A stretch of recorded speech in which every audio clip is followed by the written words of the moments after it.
आज चाहिँ म सुँगुरको अचार बनाउनु हुटेको छु।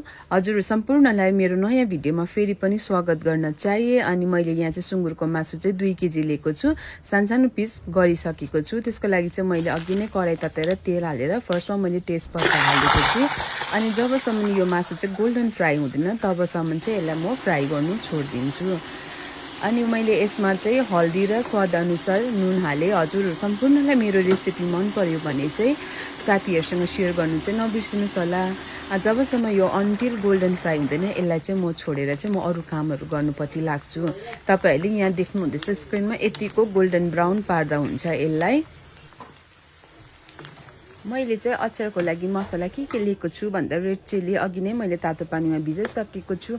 अब चाहिँ यसलाई म मिक्सीमा मजाले खस्रो खस्रो पिन्ने छु। अनि त्यसको बादमा चाहिँ अरु मसलाहरु रेडी गर्नुपट्टि लाग्छु।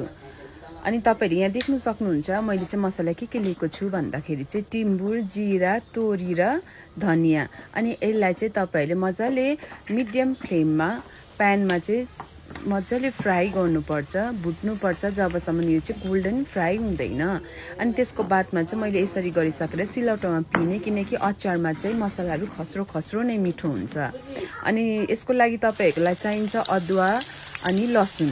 अनि तपाईहरुले चाहिँ अदुवा लसुन चाहिँ बेसी मात्रामा हाल्नु भयो भने चाहिँ टेस्ट मिठो आउँछ।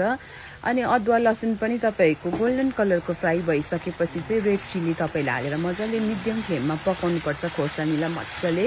अनि त्यसको बादमा तपाईहरुले त्यो मसला जुन चाहिँ छ त्यो मसलालाई पनि हालेर मजाले मिक्स गरेर छोड्दिने। अनि मसला तेलसँग छुटेपछि चाहिँ पाकेपछि चाहिँ तपाईहरुले त्यो अघिको पर्कको अचारलाई चाहिँ मजाले हालेर मिक्स गरिदिनु पर्छ। अनि तपाईहरुकोमा छ भने कागतीको रस हाल्दा पनि हुन्छ,